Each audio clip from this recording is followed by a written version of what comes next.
Ocho Entonces, sábados.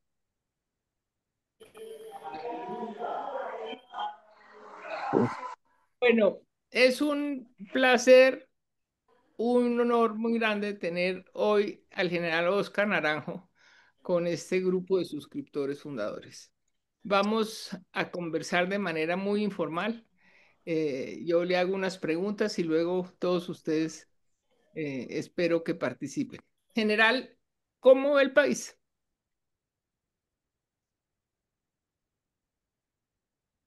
Está sin audio, está sin micrófono. Listo. Patricia, muchas gracias. Déjeme saludar, digamos, a este grupo de colombianos, de colombianas que, bajo su iniciativa, se reúnen en un espacio de conversación que, francamente, yo estimo contribuye a que se pueda conversar sobre los temas sin que haya una atadura que secuestre los temas en términos ideológicos. Comienzo por decir hoy que este es un país donde hay temas que están básicamente encapsulados, donde se ha vuelto imposible conversar sobre la base de evidencia porque ese secuestro ideológico realmente no permite avanzar, entre otras cosas, para comprender bien los fenómenos que tenemos al frente. Hablando del país, Patricia, yo creo que conviene mencionar que Colombia, digamos, no es una ínsula y somos realmente el espejo, la consecuencia o la causa de lo que está sucediendo hoy en el mundo. Y eso significa, y yo estoy casado con esa visión, de que hoy la humanidad no enfrenta una coyuntura histórica, en cuanto que una coyuntura es la acumulación de unas variables que detiene o acelera procesos. Estamos frente a una inflexión de la historia, que significa que hay variables que van y están significando nuevos rumbos para la humanidad. Y tristemente esas variables de esta inflexión tienen que ver con las amenazas existenciales globales. Estamos, digamos, enfrentando de manera crítica el llamado cambio climático. Hay una crisis climática, eso dejó de ser una proyección de ambientalistas de hace unos años y esa crisis climática está provocando estragos en el planeta entero y está cambiando el estado de ánimo de los ciudadanos, especialmente de los jóvenes, que se sienten muy amenazados en cuanto que parecen haber visto que el futuro se les desvanece en sus manos. Cuando uno habla con algunos jóvenes latinoamericanos, y comento exactamente, jóvenes en Río, una conversación que tuve en el año 2019, justamente en la favela que acaba de ser objeto de todo este tratamiento de intervención policial tan trágico con más de 100 muertos. Una joven allá me dijo, mire, no se equivoque, general, nosotros tenemos rabia, nos expresamos violentamente porque nos quedamos sin futuro, porque ustedes han contribuido a destruir el planeta. Esa es una primera variable. La segunda variable es que eh, está otra vez sobre el tapete la posibilidad de que el mundo emplee su arsenal nuclear. Eso parecía, digamos, una idea bastante controlada después de la crisis de los misiles, de la Guerra Fría, de los tratados, digamos, para contener la posibilidad de ese arsenal nuclear. Y hoy se ha vuelto noticia. Cada 3 días aparece un titular mencionando que va a haber pruebas estratégicas o tácticas con armas nucleares. La tercera variable tiene que ver con las comunicaciones en redes. El mundo cambió dramáticamente la manera como nos comunicamos y eso ha significado, como está claro ya en los estudios, que las redes movilizan más emociones que razones.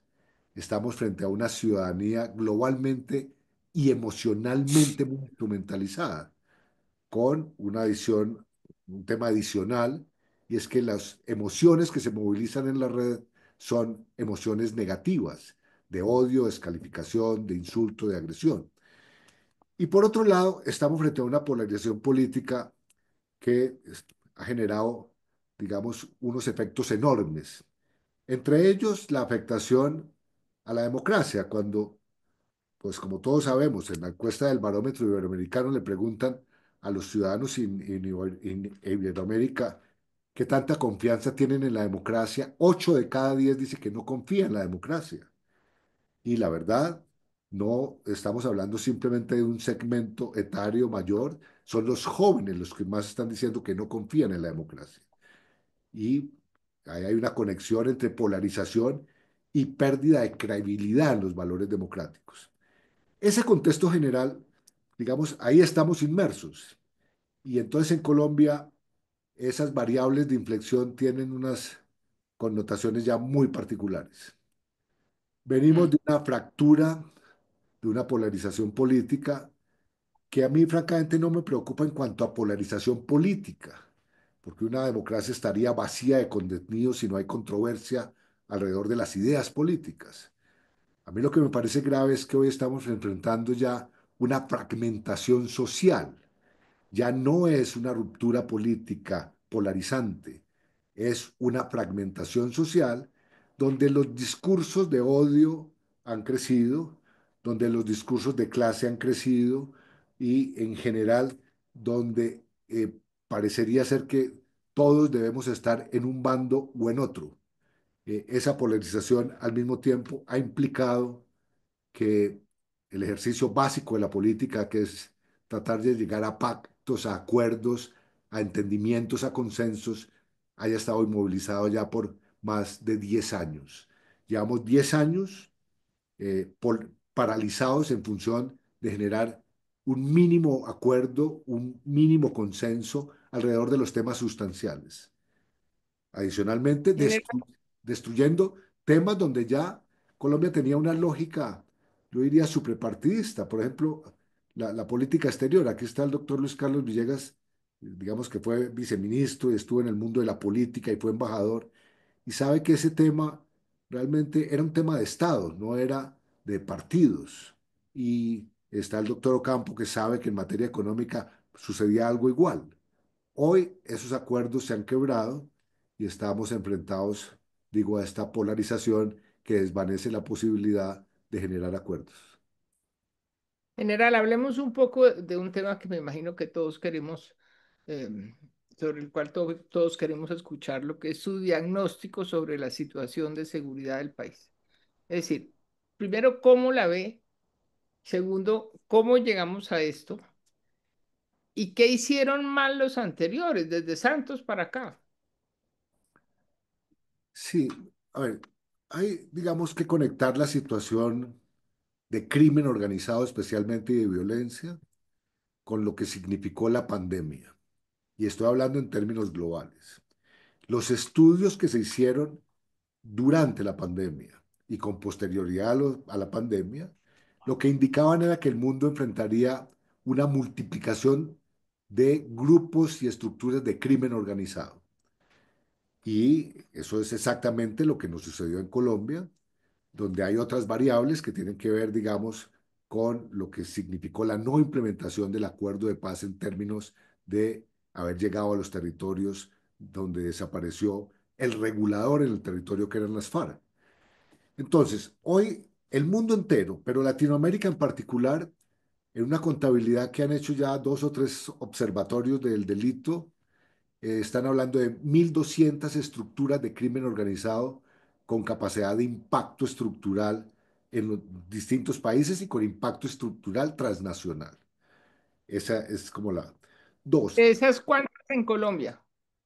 pues varía de acuerdo a quién las caracterice, pero uno podría decir que en Colombia debe haber unas 150 organizaciones, de las cuales unas 27, 28 tienen un carácter más regional que local, eh, pero la multiplicidad de actores en el territorio significa un cambio fundamental. La evolución de ese crimen, realmente de esa estructura de crimen, dejó atrás los modelos tipo cartel o cártel, que eran organizaciones con mando central, línea vertical de autoridad y control, digamos, de toda la organización. Hoy estamos hablando de una manera distinta, digamos, poco difusa, que operan a veces como un holding criminal y que en todo caso se hacen mucho más difícil de identificar. Pero, Eh, una, una sí, pregunta que yo creo que es importante, parece obvia, pero yo creo que es bueno clarificar las cosas. eh, todo el mundo, usted lo acaba de decir, yo lo repito, todos repetimos, es que si se hubiera implementado el acuerdo de paz, la situación sería distinta. Es decir, ¿qué no se ha hecho que nos tiene en esta situación? En términos concretos, es decir, Bueno, aquí hay un acumulado, digamos, deficitario. Ese acumulado deficitario tiene que ver, primero, con una manera como la institucionalidad colombiana se fue reconfigurando a lo largo de los años del conflicto armado.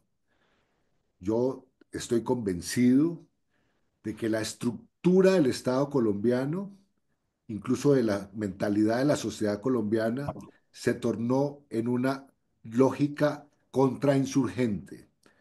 Eso significa que se favoreció y se privilegió el centralismo y la periferia, digamos, fue desatendida.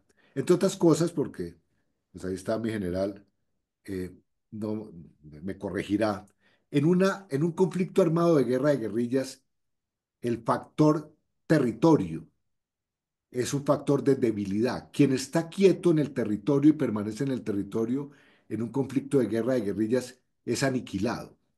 Pues esa herencia de 50 años nos llevó a tener una fuerza pública que ve el territorio como un factor de debilidad si permanece en el territorio. Yo llego a decir esto sobre mi propia experiencia, el ministro Luis Carlos Villegas, que está aquí también, podrá ratificarlo. Los esfuerzos que hicimos para que hubiese un cambio en la lógica militar y policial de cambiar de las operaciones de alto valor en el marco de ese conflicto a una concepción de control territorial y protección de las comunidades. Ahí hay un déficit, digamos, que es cultural, si se quiere, doctrinal, si se quiere, que ha impedido que no llegara. Pero además de eso, el ministro Villegas dejó, por ejemplo, un plan Horus, que significaba que 400 pelotones, es decir, secciones del ejército, llegaran a los nodos más problemáticos de donde salían las FARC.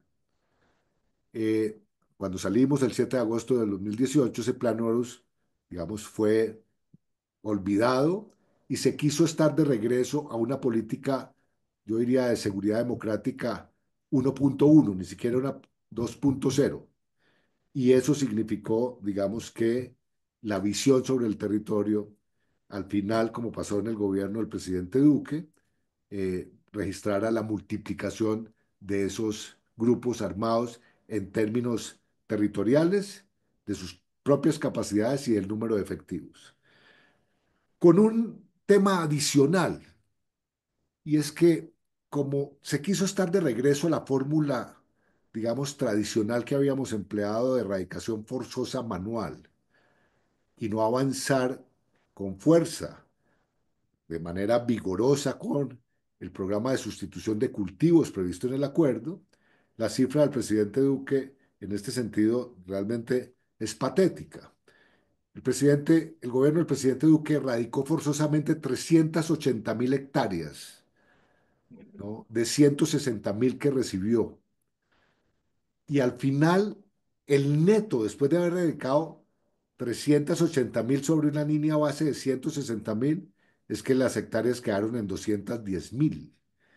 Y eso lo que marca es el fracaso de una erradicación forzosa, donde está probado que la resiembra está a la vuelta de la esquina de esos campesinos y por esa vía, digamos, es imposible reducir los cultivos.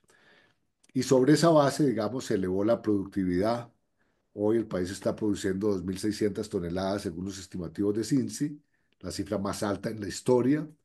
Y aunque se incauten, digamos, 700, 800 toneladas, lo que se libera al mercado es infinitamente superior a lo que se liberaba, por ejemplo, en el año 2018. Entonces, digamos, yo creo que se arruinó, digamos, esa visión de control territorial, pero no solamente de la llegada de militares y policías. Yo creo que el libreto que dejó el acuerdo de paz marca una hoja de ruta que es integral, porque reducir, por ejemplo, los cultivos hace parte del proceso de transformación de la ruralidad, el punto uno del acuerdo.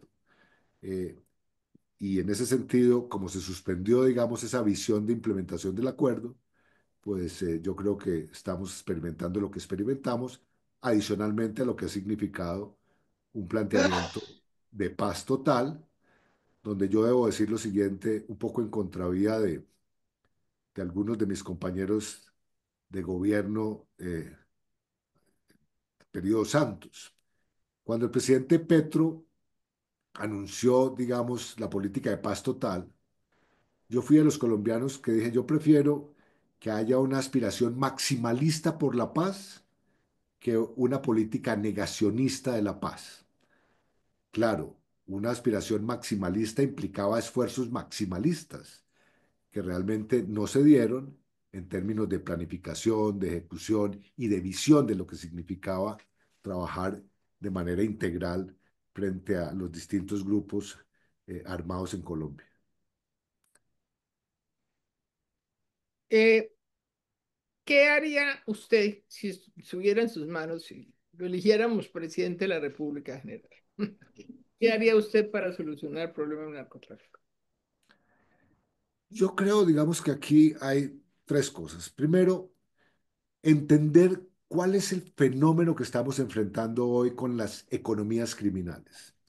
Creo que hablar de narcotráfico como la fuente única y primaria de la economía criminal que produce violencia y que además produce una distorsión, digamos, de convivencia y de legalidad es equivocado. Hoy lo que está claro es que hay una integración del portafolio de economías criminales, que van desde el narcotráfico, pasan por la minería, pasan por la migración, pasan por la explotación de reservas medioambientales, pasan por la contratación pública. Segundo, lo que habría que reconocer también es que hoy las estructuras de crimen organizado, aunque tienen origen, como diría el presidente Petro, en la codicia por acumular activos, bienes, etcétera, a pesar de eso, están ejerciendo gobernanza criminal. ¿Qué significa? Significa que no a la manera de Pablo Escobar, no a la manera de los Rodríguez Orejuela, que quisieron llevarnos a un narcoestado. Estas estructuras hacen control territorial, imponen reglas de comportamiento a las comunidades, hacen cooptación vía intimidación o corrupción de autoridades locales y protegen economías criminales. Esa gobernanza criminal adicionalmente hoy tiene un nuevo elemento y es que a diferencia del pasado, y Rodrigo, por favor, usted corríjame, Rodrigo Londoño quiero decir, eh, lo que estamos viendo hoy es diferencial con lo que sucedía con las FARC en el territorio. Estas organizaciones han ganado tribuna, micrófono y además han puesto en marcha unos procesos para competir, reemplazar, relevar al Estado colombiano. ¿A qué me refiero? Ya hay un número suficientemente documentado de casos donde organizaciones clan del Golfo o disidencias inaugura centros de salud, inaugura escuelas, inaugura puentes, inaugura carreteables. Y todo ello detrás de una pretensión muy grande que es ganar aceptación social y al final buscar impunidad. Y por lo tanto, lo que yo haría, Patricia, es entender que necesitamos primero un Estado en el territorio y para que ese Estado sea competitivo con la gobernanza criminal, tiene que elevar sus capacidades en el territorio, integrar las capacidades del Estado para que esto no sea un tema solamente de militares y policías, pero por otro lado, avanzar en la hoja de ruta que marcó el acuerdo. Yo sé que esto resulta muy impopular porque la verdad hay quienes eh, desde el día cero de la firma del acuerdo apostaron al fracaso de ese acuerdo y además a veces llego a pensar que están convencidos que lo están logrando, el fracaso. Yo francamente creo que a pesar de todas las dificultades, yo creo que a pesar de todos los inconvenientes, de todos los errores que hemos cometido en los tres gobiernos, el acuerdo está vivo, pero especialmente marca una hoja de ruta clara. Y si a esa hoja de ruta clara del acuerdo uno le suma, por ejemplo, en términos ya políticos, lo que significa buscar que Colombia marche detrás del cumplimiento de los objetivos de desarrollo sostenible, ahí encontrará, digamos, cualquier gobierno una hoja de ruta y unos caminos que abren muchas posibilidades a la transformación de esta realidad. Sí, Caso es que el aparte, tema del merece, digamos, el tema de la fuerza pública y podemos hablar más tarde sobre qué hacer con la fuerza pública para que responda a este desafío. Sí, no, pues hablamos ya, pero quería recordarles aquí, muchos de ustedes deben recordar que en un Zoom que tuvimos hace poco a propósito del podcast de Marta Ruiz y María Camila Moreno sobre el origen del paramilitarismo que Pacho de Rú em, asistió, él comentó que había ido a uno de esos territorios, se fue solo Pacho con alguien que lo acompañó, se echó la bendición en un momento dado y siguió para ver qué era lo que había y se encontró con unas economías absolutamente consolidadas, con cadenas de valor y, y pues eso es muy complicado porque son unas señoras empresas las que hay ahí. Eh, Tal vez recuerdan ustedes una entrevista que dio, ¿cómo se llama? Walter Mendoza hace un tiempo en El Espectador, donde decía que no sé qué población circulaban cerca de o más de 500.000 millones semanales por concepto del negocio de la droga. Pues, en un pueblito de no sé cuántos habitantes, imagínense el impacto de eso. Entonces, pues la aproximación al problema sí tiene que ser muy distinta, ¿no le parece? Sí, Patricia, déjeme comentarle a este grupo tan distinguido que regreso de México de un conversatorio latinoamericano sobre crimen, violencia y desigualdad. Y vengo muy impresionado por una aproximación académica sobre este tema, que lo que ya muestra es que las fronteras de la economía legal y la ilegal están desvanecidas y Claro, que hay territorios en América Latina, hay municipios, hay poblados donde ya resulta imposible saber qué viene del mundo legal y qué viene del mundo ilegal. exacto. Ahí estamos, digamos, frente a un desafío enorme, eh, que no se puede tratar simplemente con invocaciones a la mano dura o como están diciendo algunos candidatos, a repartir balín o plomo. Estamos frente a un tema, digamos, realmente muy problemático, pero que no es insuperable de empezar a atender. Eh, y eso lo que significa es básicamente que hay unas fuentes de esa economía que hay que identificar para romper la cadena de valor en el territorio. Bueno, pues ahora sí, hablemos del tema militar general. ¿Cómo ve la cosa? ¿Qué tan Pues una las pregunta, fuerzas? digamos, que surge por estos días es ¿cómo queda la fuerza pública después del gobierno del presidente Petro? Y yo debo, digamos, confesar aquí que hablando con militares retirados, no he hablado con activos, con policías retirados, me han dicho lo siguiente. Vea, mi general, no se equivoque que la gestión del presidente Petro con la fuerza pública tiene dos caras de una misma moneda. Y hay una cara que es positiva. Y entonces ellos dicen, este gobierno tomó la decisión, por ejemplo, de reemplazar el escuadrón de Cafir. Ningún gobierno en el pasado se quiso meter en eso. Vamos a quedar con una flota nueva.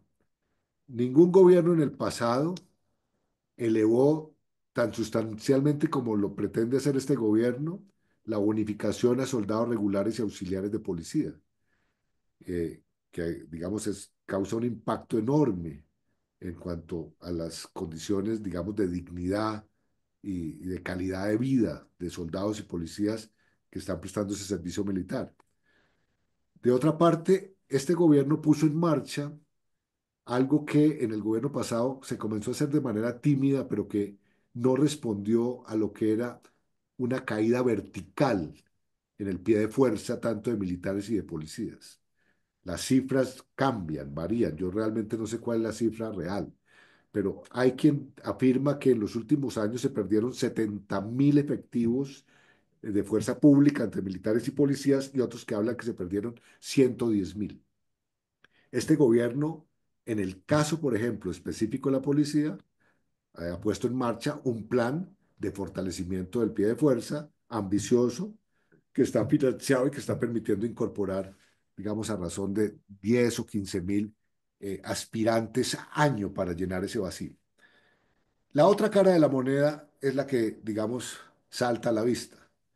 Salta a la vista que hay una disminución sustancial de las capacidades de inteligencia, el desmantelamiento que sufrió la inteligencia, por razones, digamos, yo digo, el prejuicio con que el gobierno llegó pensando que quienes trabajaban en inteligencia conspiraban contra el gobierno, les llevó a el retiro, en mi opinión, bastante arbitrario, injusto en muchos casos, de un número de oficiales, suboficiales y técnicos de inteligencia que dejaron vacíos que no son fáciles de reemplazar. La curva de aprendizaje en inteligencia es una curva lenta y por lo tanto la inteligencia no solamente tiene ese vacío de la falta de personas experimentadas, sino también de que no ha habido inversiones para estar tecnológicamente al día con la velocidad que el mundo se está moviendo en los temas, digamos, digitales. Hice una pregunta, Patricia, estos días, después de haber participado de un congreso antidrogas en Nashville. La fuente y el canal más expedito, más efectivo hoy en el mundo del lavado de activos son las criptomonedas. Y yo pregunté estos días, bueno, ¿qué estamos haciendo la institucionalidad colombiana para entender y monitorear un poco lo que pasa con las criptomonedas? Y la verdad, la respuesta fue muy vaga. Yo llegué a la conclusión de que se está haciendo poco o nada en esa materia. Entonces, digamos, inteligencia queda con unas capacidades muy limitadas, habrá que recuperarla. El tema, digamos, de movilidad, y especialmente de movilidad aerotransportada. El debate, y ustedes, la revista ha estado, digamos, informando en ese tema, las dificultades que ha habido, pero yo digo que no es solamente la capacidad de movilidad aerotransportada, la propia policía, cuando uno habla con un patrullero en la calle, le dicen, mi general, volvimos a la época en que había que pedir el galón de gasolina a los comerciantes, al señor de De la los estación de gasolina. audífonos. Estamos realmente en temas de movilidad muy problemados y en general en gastos de funcionamiento de la Voy operación. a traer el parlante. Perdón, iPhone 10, por favor. Ya, sí, Y qué pena. el otro tema, Continúe. digamos, donde hay una afectación grande, que es un tema más cualitativo que cuantitativo, es, tiene que ver con la manera como se produce un discurso sobre la fuerza pública. Y cuando yo hablo con personas en actividad, especialmente de la base, soldados o policías, yo les digo, bueno, pero el gobierno elevó, digamos, los salarios, etcétera. Dice, sí, mi general, muy bien, pero permanentemente estamos recibiendo del señor presidente la idea de que somos, el mensaje de que somos una fuerza corrupta. Y la verdad hay corrupción, pero no todos somos corruptos. Entonces yo creo que hay un tema motivacional. Yo soy de los que defiendo que al interior de la fuerza pública la moral no se pierde. La verdad, cuando uno registra que hay policías y militares dando la vida por cumplir con el deber, es muy injusto decir que están bajos de moral, se están haciendo matar para cumplir con el deber. Pero que lo que sí puede haber, digamos, es una falta de motivación alrededor de lo que uno llamaría el discurso emocional o el salario emocional hacia la fuerza pública, que necesita, digamos, mantenerla siempre viva y que realmente no se le lleve como se está llevando estos días, digamos, entre ayer y hoy, con la suspensión de la cooperación de inteligencia con Estados Unidos, pues las inteligencias, en mi opinión, deben estar paralizadas. ¿Qué hacen? ¿No? ¿Qué se atreven a hacer? Especialmente porque hay una directriz que surge de un mensaje en la red X de manera genérico que todavía no se traduce en un instructivo directiva ministerial para conocer cuál es el alcance de la orden que el presidente ha dado. Y el impacto de eso es muy grande, me imagino. El impacto es grande, digamos, porque, digamos, incluso por razones como de principio de lógica. Los problemas que tiene Colombia en relación con el crimen tienden a ser transnacionales. El narcotráfico es un delito típicamente transnacional y eso significa que hay que tener aliados transnacionales. Eso no lo resuelve solo Colombia. Y si Colombia se encapsula, digamos, lo que hace es que el problema se le crece. A un fenómeno transnacional, respuesta transnacional. Y a esa respuesta transnacional, pues unos aliados que en el pasado pues han construido una historia de cooperación eh, que con todos sus defectos, yo digo, es una historia de cooperación exitosa. Eh, Suelo decir, digamos, ahora que hay una especie de revisionismo crítico del Plan Colombia. La verdad es que a veces se mira solo el Plan Colombia en términos de lo que significó el apoyo presupuestal a las fuerzas y al Estado colombiano. Y eso fue mucho más allá. Recuerdo, por ejemplo, lo que significó en su momento el apoyo condicionado al respeto de los derechos humanos, que era odioso, ciertamente, para muchas unidades militares y de policía. Pero gracias a ese condicionamiento de que unidades que estuvieran inmersas en denuncias de violación de derechos humanos no recibían el apoyo, al interior de las fuerzas se produjo una especie de revolución cultural, doctrinal sobre el respeto a los derechos humanos solamente para significar, digamos, uno de los elementos. La transferencia de conocimiento permitió, digamos, profesionalizar la fuerza pública en Colombia, no solamente, digamos, bebiendo de los Estados Unidos, sino del mundo entero. Y Colombia, digamos, a lo largo de estos años obtuvo unos reconocimientos sobre el estándar profesional de nuestra fuerza que en Colombia pasaron desapercibidos. eh, o tienden a ser subestimados. Que Colombia hubiera sido admitida en la organización en la OTAN, digamos, como una fuerza allá aliada, observadora, parte de eso significa haber superado una serie de requisitos para poder estar allá, entre ellos lo del tema, repito, de derechos humanos. ¿Qué tan difícil será recuperar la relación con Estados Unidos después de tanto impasse? Usted Pues que conoce bien el gringos. problema, digamos, es que hay como dos o tres dimensiones de esa relación. Yo digo que la dimensión a nivel político no es una dimensión fácil de tratar, dada, digamos, la personalidad y, digamos, la política que pone en marcha el propio presidente de los Estados Unidos y su equipo secretarial, ministerial. Eso me parece complejo y eso, digo, amerita básicamente esfuerzo diplomático.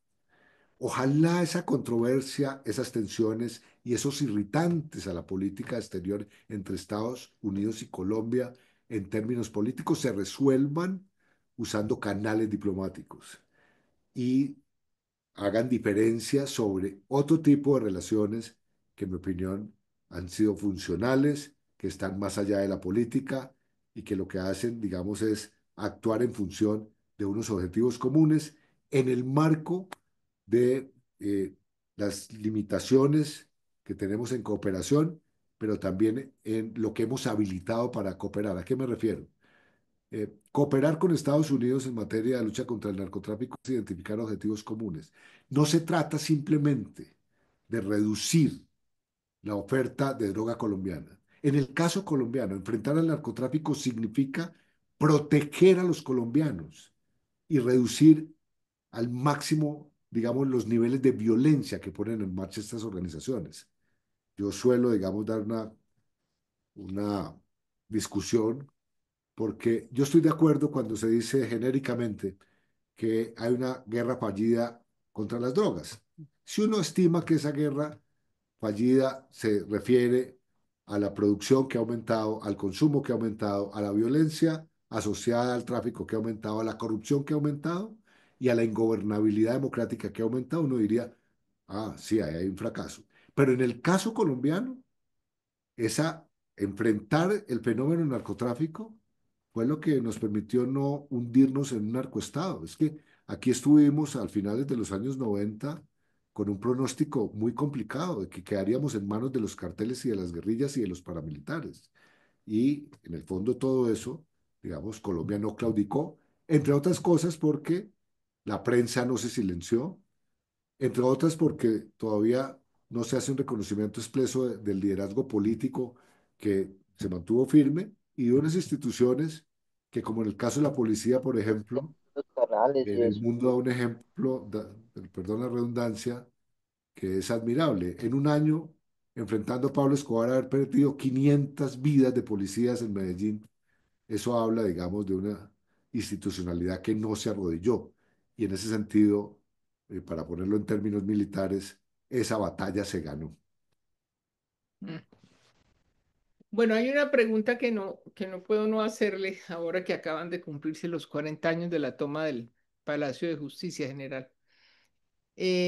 Usted me decía que en ese momento usted era jefe de contrainteligencia de la policía, ¿no? Em, ¿Qué pasó ahí? ¿Por qué se retiró la vigilancia del Palacio General? ¿Quién dio esa orden?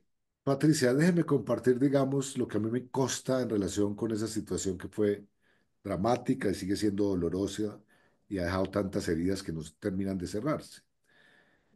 Eh, Recordarán, digamos, quienes estamos aquí hoy, vía virtual reunidos, que los magistrados de la Corte Suprema y los consejeros de Estado del momento empezaron a recibir unas cartas muy amenazantes de los extraditables.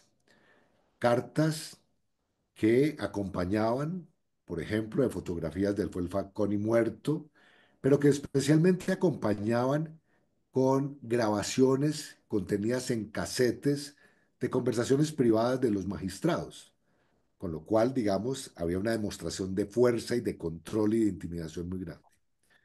En marzo o abril del año 1985, yo recibí una instrucción como jefe de contrainteligencia de la policía para investigar de dónde provenían esas grabaciones, quién estaba interceptando ilegalmente a los magistrados. Y fue así como capturamos, digamos, a tres responsables que trabajaban para Gonzalo Rodríguez Gacha en ese momento, un ex técnico de la empresa de teléfonos de Bogotá que tenía en un apartamento en la 100 con 15, arriba de un restaurante chino que había ahí, recuerdo, una especie de sala de monitoría sobre el Palacio de Justicia. Allanamos ese apartamento, nos hicimos a esos cassettes, probamos que eh, eran ellos los que estaban interceptando. A raíz de ese resultado, pues el capitán Naranjo de la época, digamos, se ganó, tengo que decirlo así, puede sonar un poco vanidoso, pero fue así. Yo me gané la confianza del doctor Reyes Echandía, que le parecía imposible que en tan poco tiempo hubiéramos sacado adelante una investigación que concluyera con el procesamiento judicial de quienes lo estaban grabando. Sobre esas sobre circunstancias y viendo el nivel de amenaza de la Corte, la Dirección General de la Policía ordenó adelantar un estudio de seguridad de las instalaciones del Palacio de Justicia.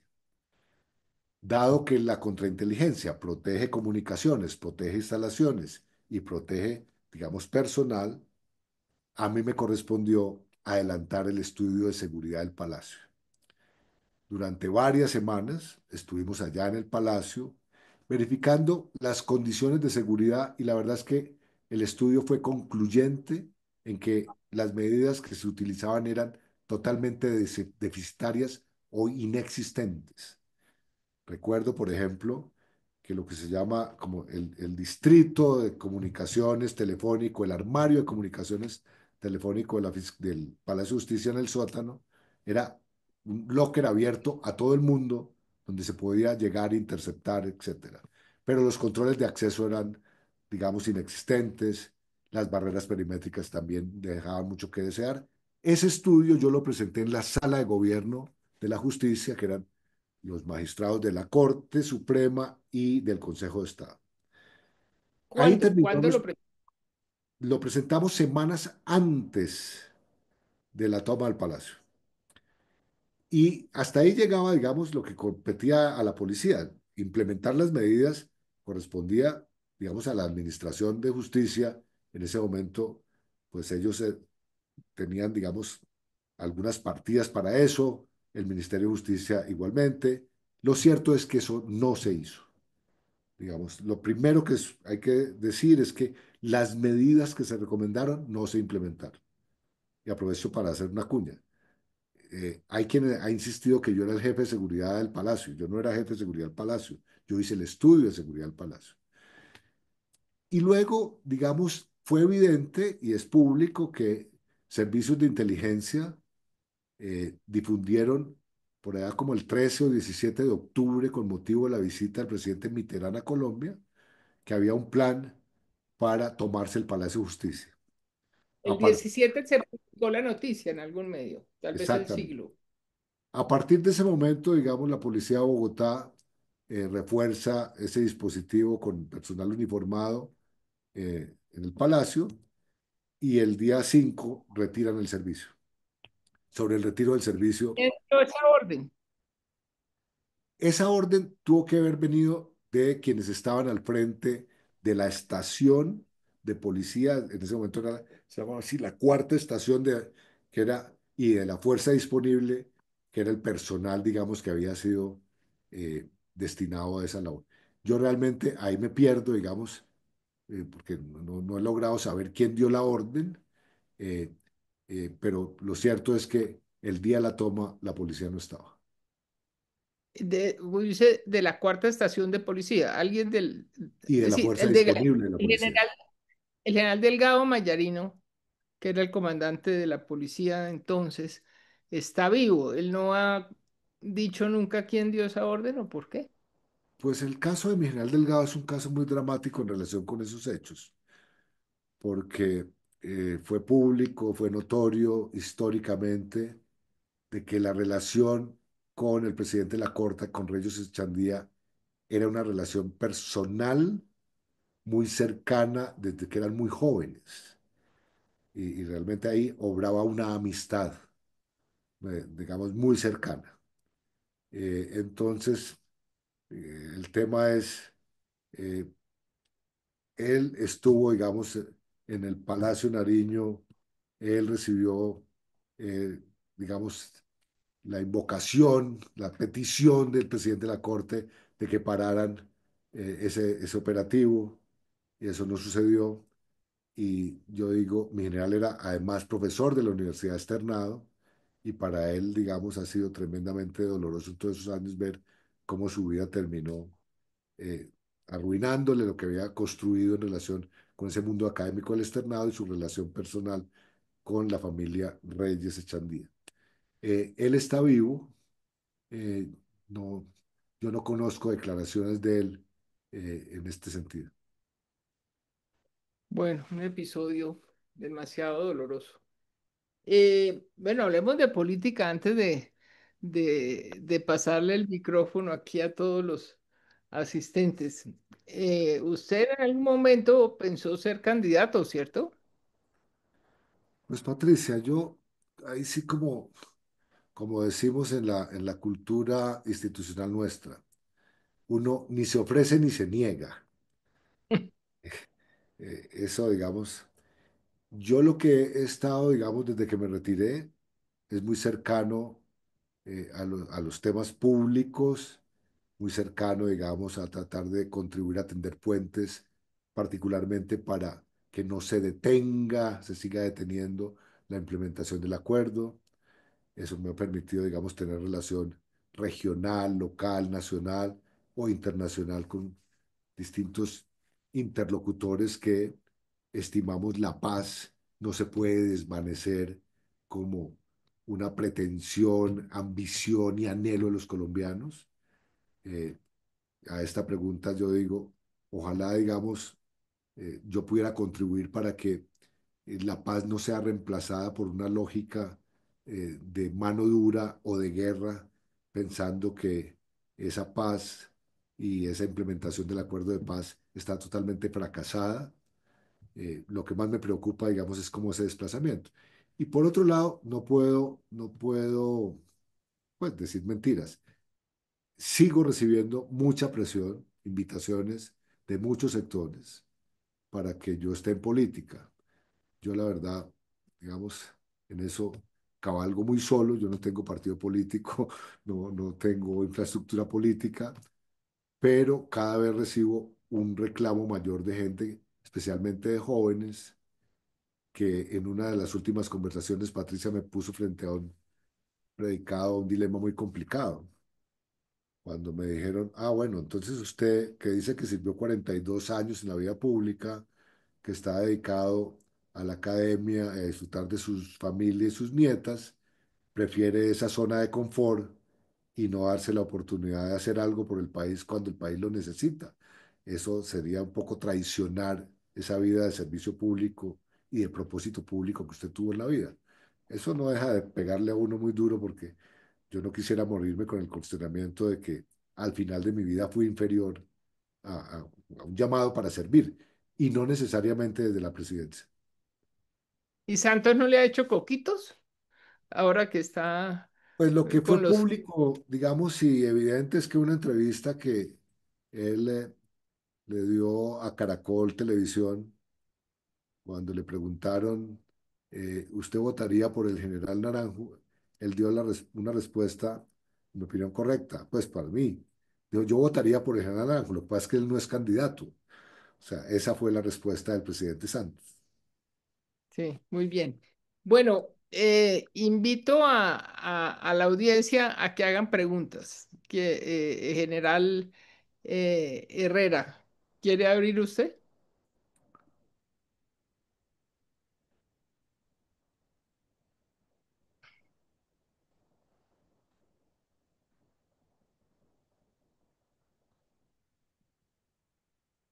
José Antonio quiere preguntar, Mauricio. Yo, sí, el general tiene una pregunta, por supuesto, general o ministro Ocampo, adelante, si no, procedo. No General, siga Mauricio, yo voy después de usted. Gracias. muchas gracias. General, muchas gracias por esas respuestas a esas preguntas tan complicadas de Patricia.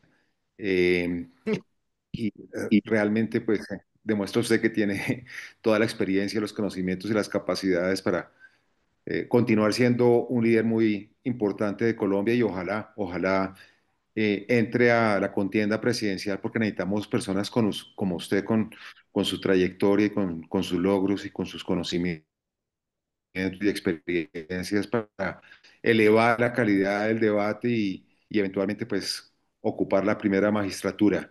Entonces pues muy bienvenida su presencia en la política. Yo quisiera hacer relacionada con su liderazgo auténtico. Y aquí voy a hacer una confesión que espero que no suene a publicidad política pagada, porque nace del corazón lo que voy a decir. Este libro del general, titulado Liderazgo Auténtico, es el mejor libro que he leído yo sobre liderazgo de un autor colombiano. Y lo digo con las credenciales que me da haber sido y ser profesor de liderazgo durante más de una docena de años en varias universidades. Y pues he leído muchos testimonios de muchos líderes empresariales y políticos, etcétera. Pero este libro suyo, general, es muy bueno porque no es un libro en el que usted habla de lo que hizo, de lo que pudo, de lo que logró, de lo que contribuyó, etcétera, etcétera, que son la mayoría de los libros de liderazgo de autoelogio, sino que es un libro con reflexiones muy sesudas sobre qué es liderar, cuáles son los atributos, las características y por qué estamos viviendo una crisis de liderazgo. Entonces yo creo que es un libro que tiene un gran valor, no solamente por la profundidad, sino por el rigor y porque está respaldado en su propia vida y obra. Y quiero hacer una pregunta después de ese comercial para su libro, con toda sinceridad. Una Muchas pregunta, gracias. pues porque recomiendo que lo lean todos los colombianos, recomiendo que lo lean pues aquí todos los presentes en este foro y todos los colombianos porque es que es un muy buen libro sobre liderazgo. Pero quiero hacer una pregunta concreta. En el capítulo 19, usted habla de crisis global de liderazgo y pues así comenzó la charla. Y Colombia, por supuesto, no es ajena a esa situación y tal vez la vive con más intensidad esa crisis. Pero usted dice que uno de los factores que agrava esta crisis es la confusión entre popularidad y liderazgo auténtico. Y yo creo que estamos en Colombia en este momento enfrentados a dos fenómenos populistas de extrema izquierda y extrema derecha, dos o tres, pues, dependiendo del criterio de cada uno, pero tenemos el populismo alborotado y tenemos a personajes de la extrema derecha y de la extrema izquierda haciendo un populismo que pega, desafortunadamente, que funciona, que se conecta con las emociones de la gente, con las emociones negativas, con el resentimiento, con el odio, con la desconfianza. Y aquí usted dice, la alternativa es el liderazgo auténtico. Comparto con usted que eso debería ser, pero no sucede, general. ¿Qué hacemos para que suceda? ¿Qué hacemos para que los colombianos no le presten atención a esos cantos de sirena de la extrema derecha y de la extrema izquierda y busquen una opción moderada, sensata, tranquila, que busque consensos, que tienda puentes, sino que construya muros? ¿Qué hacer? ¿Cómo ve usted ese panorama para enfrentar a los populistas? Mauricio, muchas gracias. Sí, la verdad, la publicidad y la cuña fue larga y le agradezco mucho. Pero, Mauricio, déjeme compartir, digamos, aquí con este grupo de amigos, de amigas, lo siguiente. Buena parte, digamos, del contenido de ese libro, alrededor del liderazgo auténtico, se funda o lo fundo sobre tres premisas. La premisa de que el liderazgo tiene que estar basado en la humildad. Y estar basado en la humildad significa combatir los egos, la soberbia y la prepotencia. Y creo que quienes llegan al populismo llegan porque se sienten suficientemente vanidosos, son ególatras y soberbios y quieren ejercer, digamos, un liderazgo desde ese pedestal de la vanidad. Yo creo que nosotros como sociedad, los medios de comunicación en general, pero en general la narrativa, digamos, en la conversación nacional, tendría que insistir mucho en la necesidad de actuar con humildad. Y en este sentido, yo rescato en el libro, digamos, las enseñanzas trascendentes, trascendentales del Papa Francisco, típicamente un líder basado en la humildad. Es más, traigo en el libro, Mauricio, algo que yo soñaría algún día se nos dé en Colombia. Y voy a contar esta anécdota a esta hora de la noche, voy a hacerla corta. Por instrucciones del presidente Santos, yo recibí en Cartagena, mientras él llegaba, al presidente Pepe Mujica en el centro de convenciones. Y yo cometí una imprudencia con él, porque me quedé mirándole fijamente las manos mientras conversábamos. Yo pensé que él no se había dado cuenta. Y en un momento me interrumpió y me dijo, oiga, general Naranjo, usted está viendo que mis uñas están negras y tienen tierra. Me da mucha pena, pero es que ayer estuve sacando la cebolla en mi chagra y vengo a recoger cebolla. Yo pensaba, digamos, en esa figura versus unos políticos nuestros, como el que hoy encarnan un señor que se hace llamar el Tigre, que lejos de tener las uñas sucias, las tiene esmaltadas, pero además adornadas con unos relojes que valen muchos millones de pesos. Ese tipo, digamos, de ejemplos del Papa y ese llamado a la humildad y a la sencillez, creo que nos corresponde a todos tratar de que llegue a estos personajes que hacen populismo. Y por otro lado, yo creo que hay que empoderar una ciudadanía para que tenga capacidad de exigir la rendición de cuentas. Si hay algo realmente que nos hace daño, es que quienes ocupan cargos públicos o quienes hacen política se encaraman en ese pedestal donde no le rinden cuentas a nadie y además no pagan ninguna consecuencia por nada de lo que ha salido mal. Y eso no quiere decir que haya una consecuencia penal, son consecuencias políticas. La responsabilidad política tenemos que instalarla otra vez aquí. Pero, por ejemplo, yo veo un candidato hoy que dice que tiene un patrimonio de cerca de 40.000 millones de pesos y que es muy exitoso. Y claro, cuando uno revisa ¿Qué lo ha hecho tan exitoso, que es la defensa de mafiosos? Yo quedo muy preocupado. Digo, ¿cómo es posible que estemos frente a un ejemplo para los colombianos donde el poder económico es el que él estima le va a permitir financiar una campaña con éxito, cuando realmente es la antítesis de en un Estado democrático? Y por otro lado, digo, la soberbia también es el resultado de una sociedad que ha sido incapaz de empezar a recorrer el camino de la reconciliación. Cuando uno habla, digamos, de los déficits del acuerdo de paz del 2016, yo digo que hay dos déficits que son sustantivos. Uno, la incapacidad, como dice en el acuerdo, que construyéramos un pacto nacional de la base hasta el mundo central para que se proscriba el uso de la violencia en política. Ese pacto, a ese pacto no han respondido los líderes políticos de muchas facciones. Y el otro tema es que a lo largo de estos años, lejos de construir unos caminos a la reconciliación que tienen que ver mucho con la verdad, que tienen mucho que ver con la reparación, con la no repetición, no aparecen. Digamos, la incapacidad de reconciliarnos es muy alta. Muchas gracias, Eh, general. Patricia. General Herrera, Patricia. sí, general, adelante. Gracias. Señor General Naranjo, le escuché cuando hizo su intervención que nos habló de sistemas criminales y arquitecturas de poder o gobernanzas criminales en las regiones. Yo quisiera volver al tema de la suspensión de ese intercambio de información para que de una persona tan idónea como usted nos pueda ilustrar las consecuencias que esto puede traer. En tres aspectos: anticipar redes criminales transnacionales. La segunda, en la protección del territorio. La tercera, cómo articular alianzas estratégicas. Y la cuarta, qué podemos hacer para mitigar esto. Mi general, muchas gracias.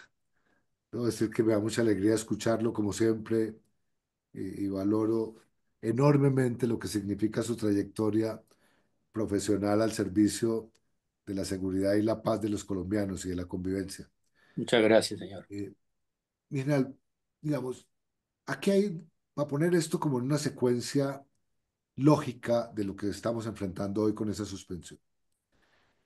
Uno entiende, y es razonable entenderlo, que el gobierno de Colombia tenga reproches y no comparta la manera como se produce un despliegue militar en el Caribe para actuar con una fuerza desproporcionada sobre las llamadas narcolanchas. Eso, digamos, es legítimo que el gobierno piense que no comparte eso, que eso está, digamos, al otro lado de lo que ha sido la tradición eh, de acatamiento, del comportamiento militar, etcétera. Pero eso se puede y debe hacerse, en mi opinión, por vía diplomática y no por vía del Twitter y por vía de decisiones que distan mucho, por ejemplo, de la decisión que tomó el Reino Unido.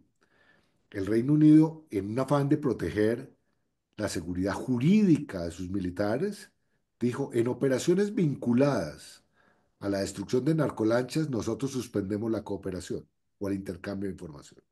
En el caso colombiano, pues uno lo que realmente lo lleva a preocuparse y a preocuparse demasiado es que el mensaje del presidente puesto en X dice, la orden dada es que los distintos niveles de inteligencia de la fuerza pública suspendan las comunicaciones y los tratos con agencias norteamericanas.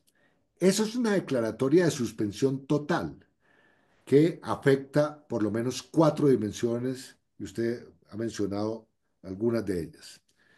Afecta la dimensión, que es la más evidente, de que los esfuerzos en temas de desmantelamiento de organizaciones narcotraficantes se paraliza, porque ese desmantelamiento corre por cuenta de dos esferas: la identificación, judicialización de los narcotraficantes y los procesos de incautación al narcotráfico. Pero, en mi opinión, es más grave en cuanto que elimina la posibilidad, destruye la capacidad anticipativa para evitar actos terroristas. Y aquí estamos hablando no de teoría, estamos hablando de hechos reales.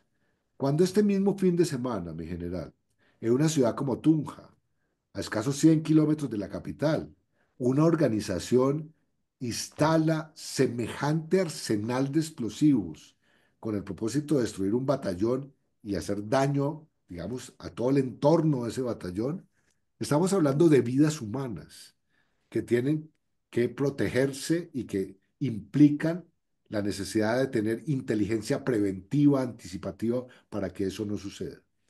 Pero estamos hablando más allá de eso, de la propia protección individual, por ejemplo, del jefe del Estado. Ya el propio señor presidente de la República, en un 20 de julio, dijo que había llegado tarde a esa ceremonia del 20 de julio como resultado de una información que le había sido transmitida por agencias de los Estados Unidos donde se afirmaba que él iba a ser objeto de un atentado. Es decir, aquí ese proceso de inteligencia construido con tanta confianza a lo largo de los años ha servido para proteger a los jefes de Estado y a los líderes políticos en general. Y creo que eliminar, digamos, o acabar con esa capacidad y suspenderla, dejarlo solamente en manos de la inteligencia colombiana, pues incrementa el riesgo de esos líderes políticos. Y por otro lado, estamos hablando de paralizar esfuerzos de cooperación transnacional, que me parece importante. Yo creo que hoy las instituciones en el continente están atravesando un dilema muy grande y es que las quieren adscribir a un bando o al otro. Si colaboro con este soy bueno, si colaboro con el otro soy malo.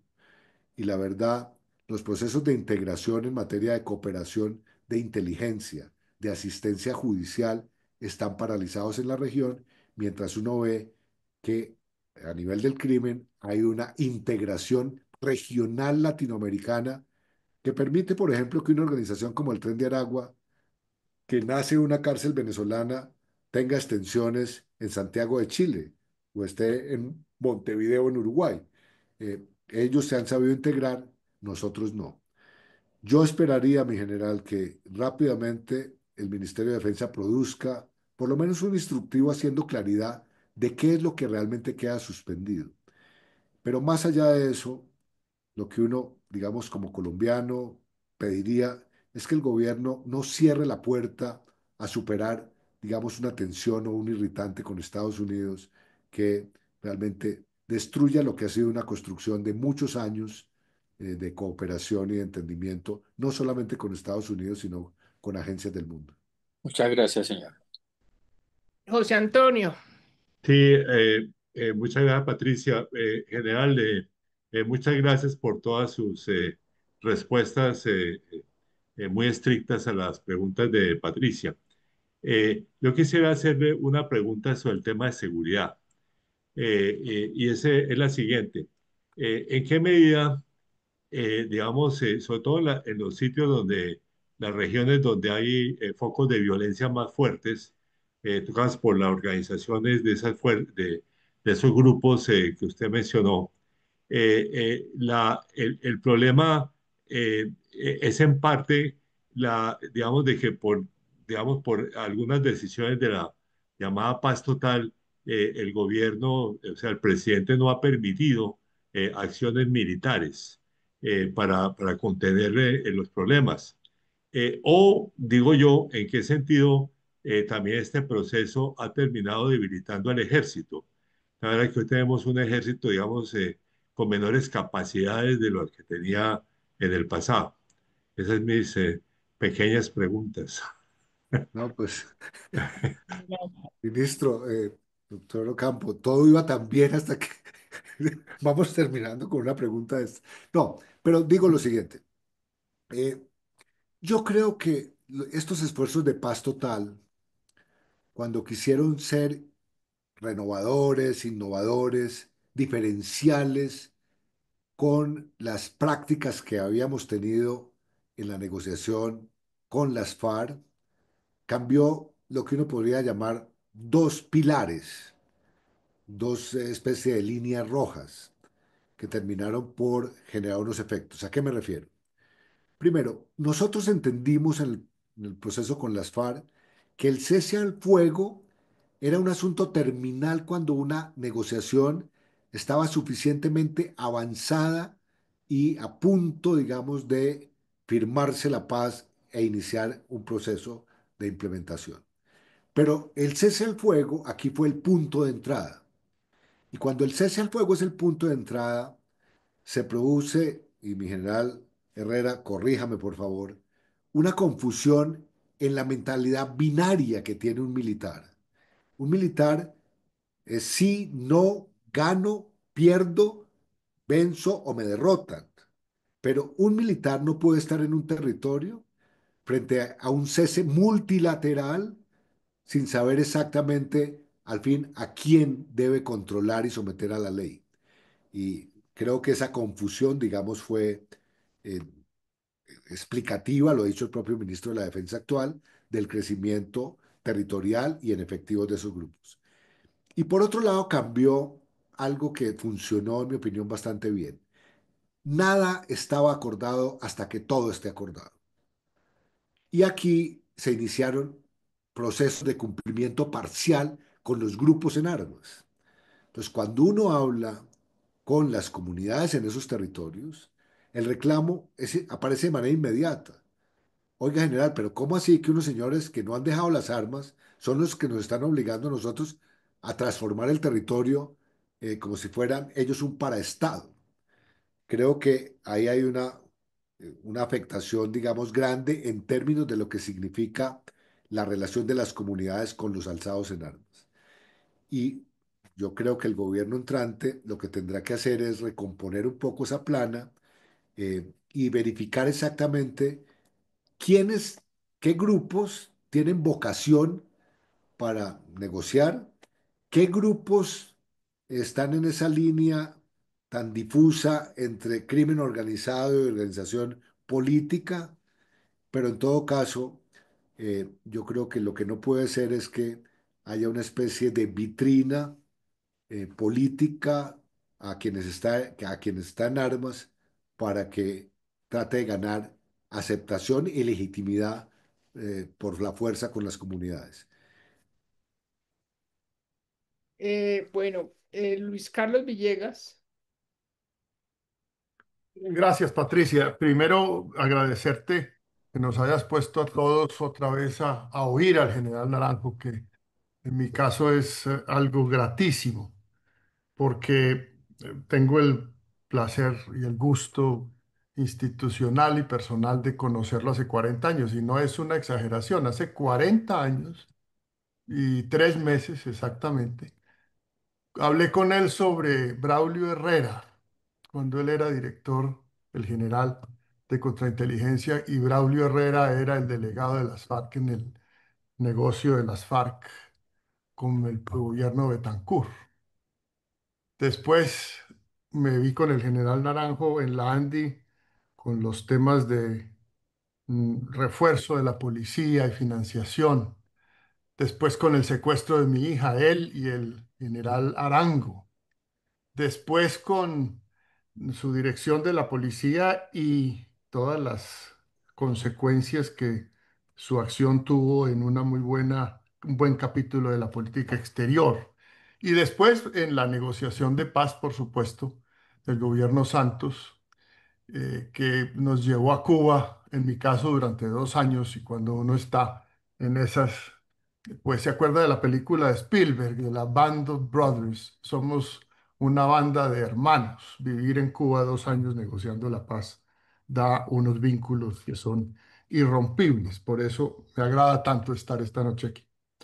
Cuando lo oigo, siempre en general se me viene a la mente la pregunta: ¿Cuál es la racionalidad política que lo lleva a uno como líder de un país a preferir el caos o la incertidumbre a la certidumbre de acoger 13.000 desmovilizados y desarmados que entregaron 15.000 fusiles y cuya acción hizo bajar la tasa de homicidio a ese 23 por 100.000 habitantes que no hemos podido volver a alcanzar? Y fue la del año 17. ¿Quién con qué argumentos toma la decisión de no poner en marcha un acuerdo de paz que produce para la nación, para el colectivo, esa clase de beneficios? Para mí eso sigue siendo un verdadero misterio y sobre todo que se dé ese raciocinio en un gobierno más o menos retrógrado, más o menos conservador, pues uno hasta podría llegar a entenderlo, pero el gobierno del cambio y del progresismo es algo que yo no he podido dilucidar. El acuerdo de paz no se implementó en un caso por odio ideológico y en otro tal vez por incapacidad. Y también porque no se ha diferenciado después de nuestro acuerdo general entre política y mafia. Se ha metido en el mismo saco a quienes tienen algún ideal político, incluso aquellos contaminados por la mafia, con los que son mafiosos que tienen algún ideal político. Y ese me parece que es hoy el dilema que habrá que cortar si hay un gobierno que entienda esta clase de cosas. ¿Cómo sería de robusto nuestro acuerdo de paz general?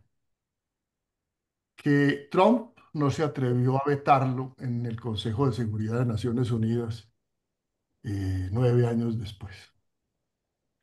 Se atrevió a echarse un discurso, se atrevió a decir que había que hacer unas revisiones, que iba a mirar la financiación, pero teniendo el poder de veto, conociendo su capacidad para ejercer su poder político, que lo tiene, no lo usó en contra de un proceso de paz que sigue teniendo la robustez, la importancia internacional que en Colombia hemos a veces perdido de vista. Un acuerdo que le gustó al mundo, que no nos vamos a detener porque la gente votó tal vez por cansancio con los abusos que se vivieron en la guerra, especialmente el secuestro, pero eso no ha llevado a que el acuerdo de paz sea desconocido por el mundo. Colombia tiene entonces el doble reto de darle acabado al acuerdo, aún después de haber pasado 9 años, y de hacerlo sin que cedamos a las mafias. Es decir, al mismo tiempo reprimiendo el crimen organizado y abriendo el espacio que se negoció políticamente para que esta sea una sociedad empoderada y más diversa. El otro tema que le agradecí mucho es que efectivamente las Fuerzas Armadas no viven solo de presupuesto y de efectivos. Sí, claro que hay que tener presupuesto y efectivos, pero viven sobre todo de una especie de cariño nacional, de respeto nacional, de aprecio, y que eso lo sienten los oficiales, y lo sienten los suboficiales, y lo sienten los soldados, y lo sienten los policías. Yo eso no lo entendí hasta que no estuve 3 años y medio allá viendo eso. Eso hace que las Fuerzas Armadas tengan dentro de su actuar diario una capacidad mayor o menor frente a las instrucciones que se les dé. Pero además, si no se les dan instrucciones, pues obviamente es difícil poderles exigir resultados. Y me parece que además hemos logrado hacer una cosa grave en estos 3 años del gobierno Petro, y es volver la lucha contra el crimen organizado parte de nuestra política internacional. Antes era al contrario, la política internacional diseñaba nuestra lucha contra el crimen organizado. Ahora es el crimen organizado desde el terreno ganado política y económicamente en la paz total, la que impone las decisiones sobre política exterior. Y eso nos lleva al campo de la geopolítica, a la cual Colombia no había querido, en el cual Colombia no había querido participar durante muchísimos años y generaciones. Ahora, como dijo Julio Londoño tal vez en una columna reciente, nos desparroquializamos, pero ¿a qué costo? Es una Colombia nueva, no parroquial, pero por las razones que a mi juicio no son correctas. También, Patricia, dentro de lo que se ha dicho de quién ha participado en estos esfuerzos de paz, yo he sido partícipe de casi todo. El general Herrera ha sido mi compañero también en muchas de estas luchas. Desde el presidente Turbay y su famosa comisión para la paz que presidió Carlos Lleras Restrepo. Yo era el delegado de la Cancillería en esa comisión. Y después participé en todos, hasta Santos. A mí me parece que el sector privado ha sido sumamente generoso con la paz en Colombia. Yo representaba al sector privado en la mesa, y aquí está Rodrigo Londoño que lo puede decir. Yo representaba ese sector privado que estuvo allí, que estuvo de acuerdo con el acuerdo de paz, que dijo que sí a la financiación del acuerdo de paz, que dijo que sí al fortalecimiento de la fuerza pública de acuerdo con la negociación del proceso de paz.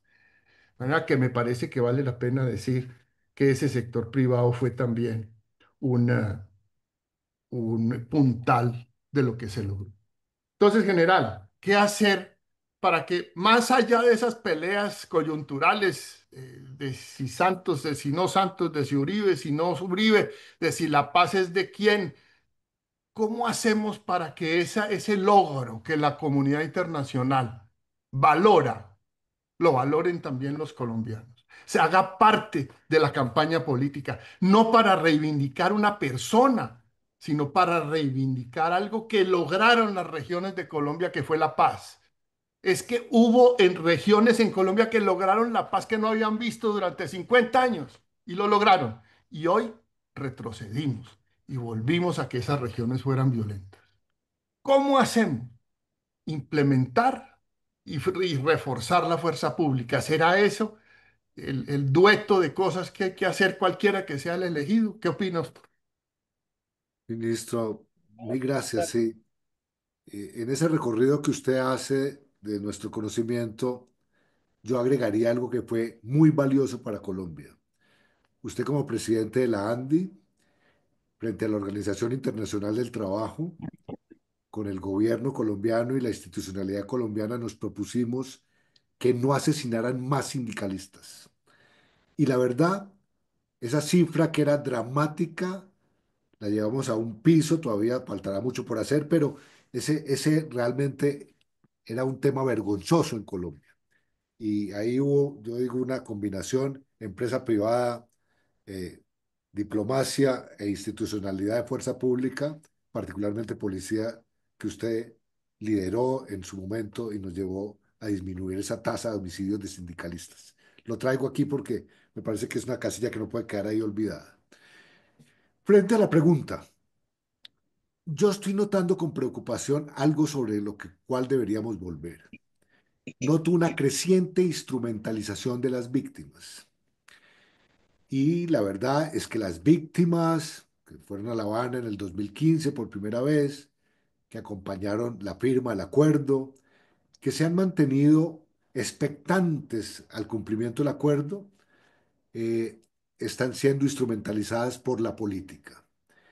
Conozco sectores de víctimas que en el pasado realmente estaban muy dispuestas a la reconciliación, al perdón y a, claro, a recibir reparación, pero que hoy están rabiosas y están rabiosas, digo yo, por un mensaje que tiene un tinte ideológico que, como se dijo cuando hubo la campaña del plebiscito, perdón, perdón, esa expresión no es mía, sino del gerente de la campaña de la época del no, las ha ido, bueno, no sé si decir la palabra, como emberracando, Claro, emberracando. estar Entonces, berracos.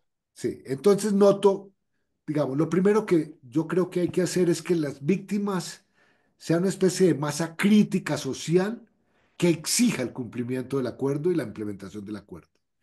Esto, digamos, corresponde a ellos. Dos, creo que hay que visibilizar las comunidades en las regiones. Nuestra discusión alrededor de la implementación, del fracaso o no parcial del acuerdo, es una discusión central. Pero cuando uno habla, como hablo yo, digamos, a veces presencial y a veces vía Zoom, con comunidades que siguen trabajando en la implementación del acuerdo, allá hay una altísima vocación y valoración de lo que significa avanzar en ese acuerdo. Yo creo que ahí, digamos, hay un tema que es central y rescatar, por ejemplo, lo que significó tener más de 200.000 personas hablando y diseñando los proyectos de desarrollo con enfoque territorial, los PEDET, para que esa ilusión no se desvanezca. Segundo, creo que, digamos, nos ha matado mirar hacia atrás y ver quién tuvo la culpa.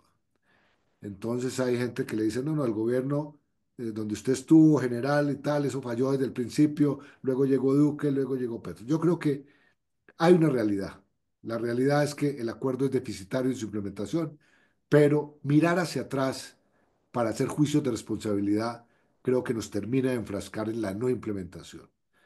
Hoy debe haber una propuesta renovada alrededor de esos temas, pero además con conocimiento del acuerdo, Patricia, porque voy a comentar esto. Cuando firmamos el acuerdo de solución al problema de las drogas, yo me fui a Viena, a ese foro, digamos, que hay en Viena, de crimen organizado, narcotráfico, y hablé, digamos, de la totalidad de los puntos que contiene ese capítulo dentro del acuerdo de paz. Por alguna razón había un embajador que había perdido un poco el hilo en el inicio de mi presentación.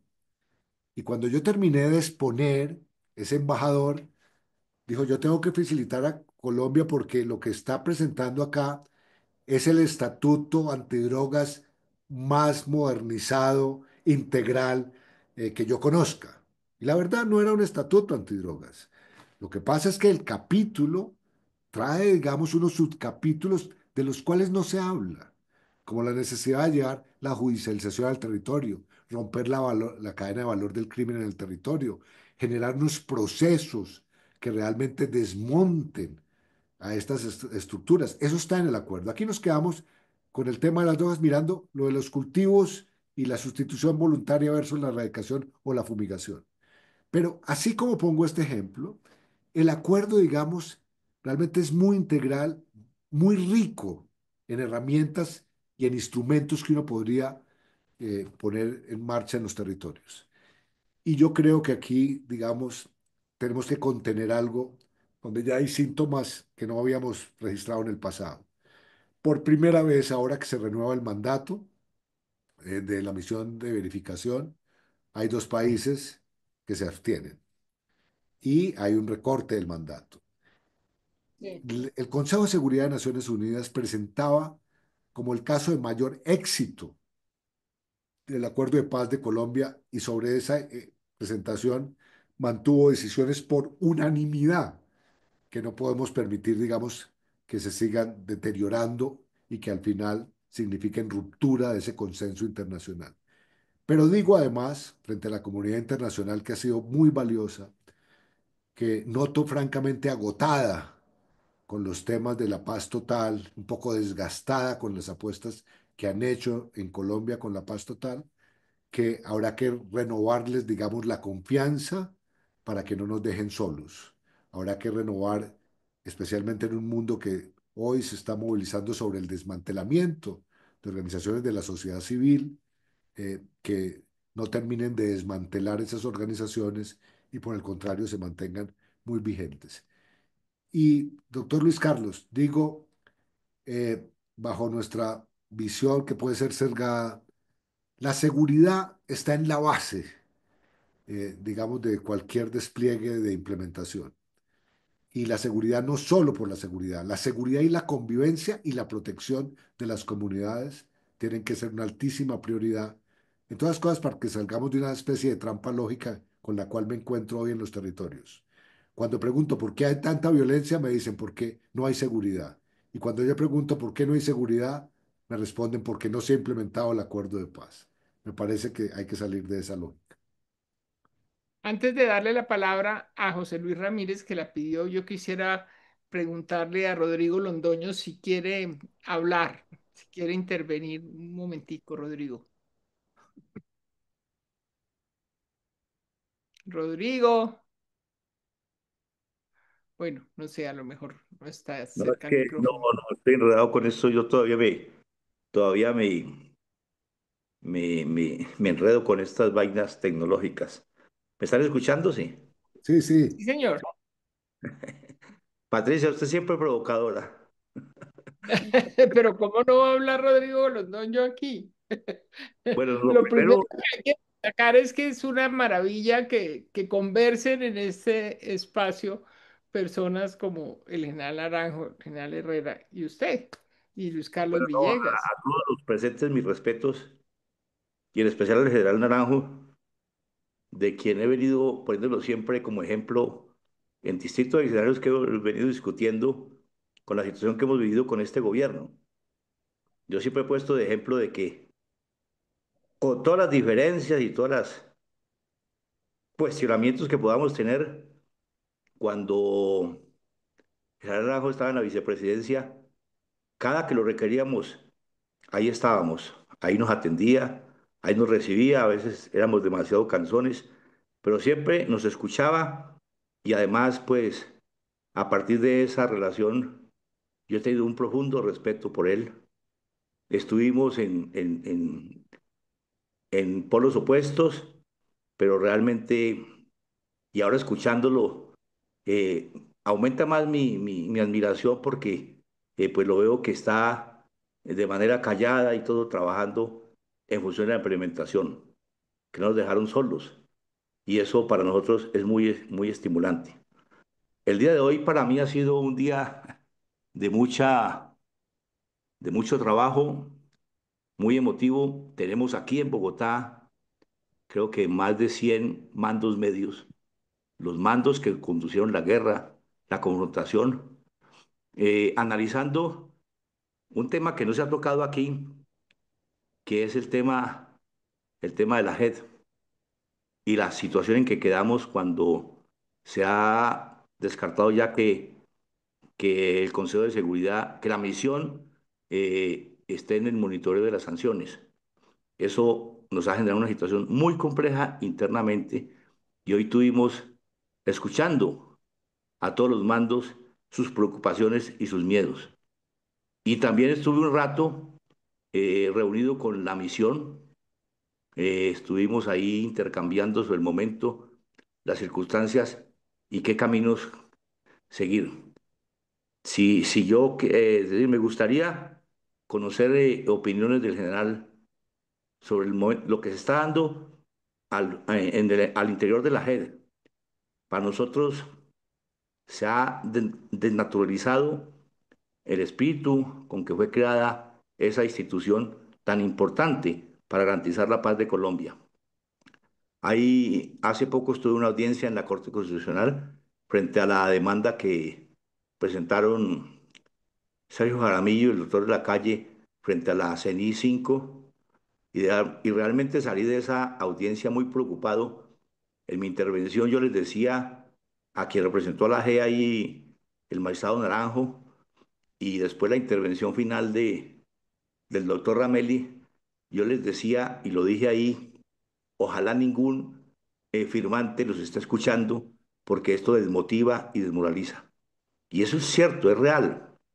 Yo les contaba ahí, les cuento a ustedes aquí, dos compañeros que me acompañaron mis últimos años en las FARC, fue en el Catatumbo, y ellos me decían, mire camarada, lo acompañamos en toda la ofensiva paramilitar en el Catatumbo, en los operativos que se presentaron allá, lo acompañamos cuando usted ya se embarcó en el proceso de paz, lo acompañamos cuando se comenzó la implementación, pero camarada, no lo vamos a acompañar a la cárcel, porque si alguien está estimulando para que la gente se vaya a los grupos armados, esa es la G y en cierta medida el presidente Petro. Lo digo aquí, que es un espacio, yo digo que pues reservado, públicamente, pues no lo diría de esa manera, porque los mensajes que mandan son desestimulantes. Y hay unos ofrecimientos. Hay compañeros que me han arribado y me han decidido, mire, camarada, me han llamado y me prometen un sueldo de 35 millones mensuales si yo voy allá y les dirijo una columna. Porque, como les decía yo ahí en esa audiencia, son gente que tienen 15, 20, 30 años de experiencia en la confrontación y eso es muy valioso para ellos y los ofrecimientos son muy grandes frente a muchas dificultades que tenemos en la implementación de los proyectos de reincorporación. Pero bueno, en función de eso, a pesar, les cuento, en la reunión que tuvimos en el día de hoy, que sigue mañana, hay un espíritu de unidad, a pesar de las diferencias que nos generaron aquellos grupos aquellos que se fueron y que abandonaron el compromiso que hicimos con Colombia y con el mundo. Entonces, Gerald Naranjo, me gustaría conocer opiniones de usted frente a este tema de la JED, esa intervención muy desafortunada, digo yo, del presidente Rameli, cuando dice que el acuerdo de paz es un acuerdo político y un acuerdo político a una coyuntura concreta que eso no tiene ninguna obligación jurídica. Entonces, eso sí está muy complejo y lo hemos venido ahí debatiendo entre nosotros de cómo hacer. Y yo creo que nos toca, y ahora que estamos en este escenario, los que están aquí que pueden incidir, cómo hacemos pedagogía en ese sentido y cómo frenamos esa posición irracional, lo digo yo, que se sale del espíritu con que fue creado esa institución, que pues yo he tenido la fortuna o el privilegio de estar en muchos escenarios internacionales y lo que más admira a la gente es el tema de la JED y la pregunta que le hacen a uno, ¿ustedes cómo construyeron eso? ¿Qué enseñanzas nos pueden dar? Porque en este país, países que uno no sabía que existían, tenemos un conflicto de esta manera y queremos conocer esa experiencia para llevarla en el marco de las condiciones concretas de nuestro conflicto, cómo nos puede servir a enseñanzas. Ahí termino, Patricia. Muchas gracias. Muy bien, Rodrigo General.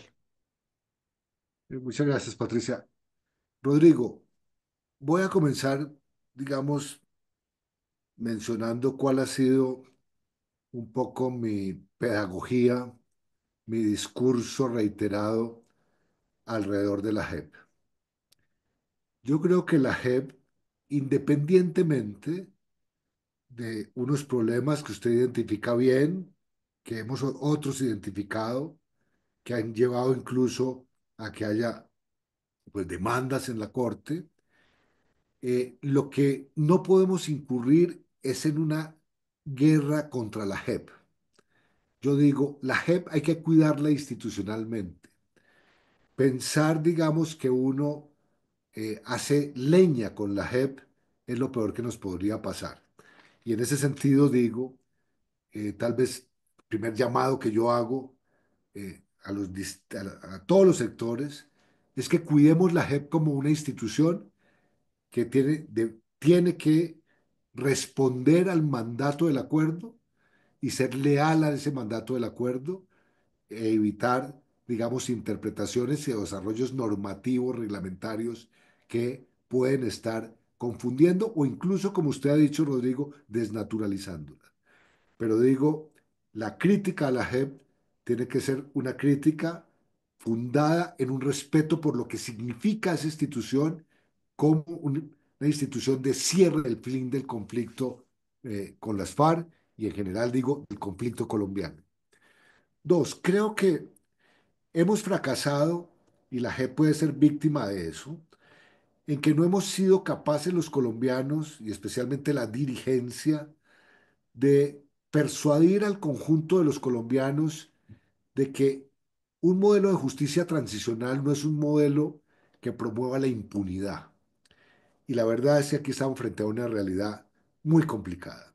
Una sociedad como la nuestra, que acumuló ese número tan alto de víctimas, que al mismo tiempo registra un número tan alto de victimarios, es una sociedad que tiene demasiadas heridas abiertas, pero que desde hace muchos años se refugió en el derecho penal, con la visión de que el derecho penal es un derecho vengativo de castigo. Y todo lo que no sea justicia en el marco de esa visión, para los colombianos tiende a ser menospreciado como un proceso de impunidad. Creo que aquí, digamos, nos falta avanzar mucho para persuadir al conjunto de los colombianos que la manera como se cierra un conflicto de esta talla, de esta intensidad, de esta tragedia tan trágico como este, es que haya un modelo de justicia transicional y eso es la JEP. Y por otro lado, creo que sobre la JEP eh, hay que diseñar un mecanismo, vuelvo otra vez al tema de rendición de cuentas. Es decir, no puede ser que haya, digamos, instituciones, y no me refiero solamente a la JEP, que estimen que no le rinden cuentas a nadie, como no le rinde cuentas a nadie la fiscalía, por ejemplo. Ahí hay un desbalance en esto, porque comparto la idea de Rodrigo que pues un modelo transicional de justicia para hacer cierre de este conflicto debe ocuparse de los máximos responsables, pensar que se empieza a descender de los máximos responsables y se incluyen los mandos medios y luego al conjunto de las bases de combatientes, es un error. Y lo mismo a los hechos más significativos que generó esa violencia porque, digamos, si se van abriendo macrocasos, pues la gama y el conjunto del derecho penal ordinario, pues cabría totalmente para ser aplicable aquí. Creo que un carácter restrictivo. Y por otro lado, tener en cuenta que un proceso de justicia transicional no puede tener una duración indefinida y ser eterno. Uno baste mirar, digamos, el proceso de justicia y paz. ¿Cuántos años llevábamos con justicia y paz y hoy todavía, digamos, hay casillas vacías allí porque ha sido incapaz de cerrar ese proceso de justicia y paz? Entonces, cuidar la JEP institucionalmente, hacer pedagogía para señalar que justicia transicional no es impunidad, volver sobre la naturaleza de la JEP como fue concebida, básicamente para vincular a los máximos responsables por los delitos más atroces, etcétera, etcétera, y que haya un sistema de rendición de cuentas, me parece que son tareas que podemos, eh, en todo caso, abordar. Muy bien. Bueno, la última pregunta, porque ya está tarde, José Luis Ramírez. Patricia, muchísimas gracias. Excelente la reunión y sobre todo por escuchar a una persona demócrata, civilista y sobre todo la sensatez del general Naranjo. General, de verdad, muchísimas gracias. Eh, Muchas General, gracias. comienzo por comentar el final de lo que iba a decir. De hoy en una semana se va a presentar en el Consejo Permanente de la OEA el tema de los ataques a las narcolanchas, el que había anunciado el presidente Gustavo Petro. Ya se hizo la solicitud formal ayer. Perú también quiere hablar del tema. Y lo interesante del asunto, como lo decía el embajador Villegas, es que el tema internacional se ha metido en la campaña como nunca antes había sucedido. Por distintas variables, todas están sobre la mesa. Yo tengo todas las críticas sobre la gestión del presidente Petro en su política exterior, pero no quiere decir que no tenga razón en varias de las cosas que dice.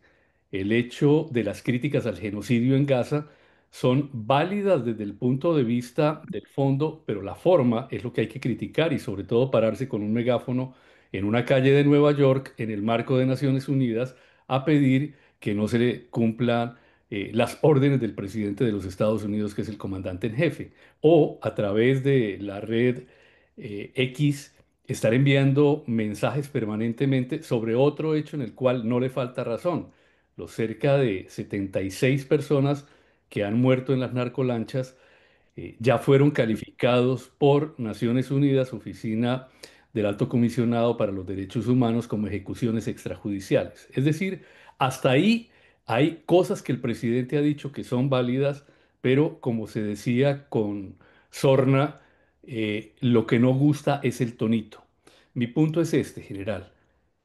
En el tema de las narcolanchas hay elementos que de una u otra forma vinculan su actuación, su conocimiento infinito sobre el tema del narcotráfico. el tema de política exterior y el conocimiento y manejo que usted ha tenido de la misma. Y al mismo tiempo, como vicepresidente, haber estado cerca de toma de decisiones frente a este tipo de hechos y de situaciones complejas. Eh, General, ¿cómo manejaría usted, qué recomendación haría frente a una situación tan compleja en la cual tenemos a un presidente de los Estados Unidos que echó por la borda toda la arquitectura que se construyó al terminar la Segunda Guerra Mundial, que está soslayando los organismos multilaterales que ayudó a crear Estados Unidos, Verbigracia, Naciones Unidas, la propia OEA y otros organismos multilaterales? Podríamos ir a la Organización Mundial de Comercio y el tema de los aranceles, y que está imponiendo la ley por la fuerza, que al final del día es la ley de la selva. Entonces, como decía tal vez una tía abuela mía, ni muy, muy, ni tan, tan. ¿Cómo se maneja una situación de esas, sobre todo que está afectando a un país vecino que tiene una dictadura sanguinaria y todo lo que queramos, pero no por eso se justifican los ataques que se están llevando a cabo y ahora están apuntando también a Colombia? ¿Qué hacer en ese caso, general? Muchas gracias. Gracias, doctor José Luis.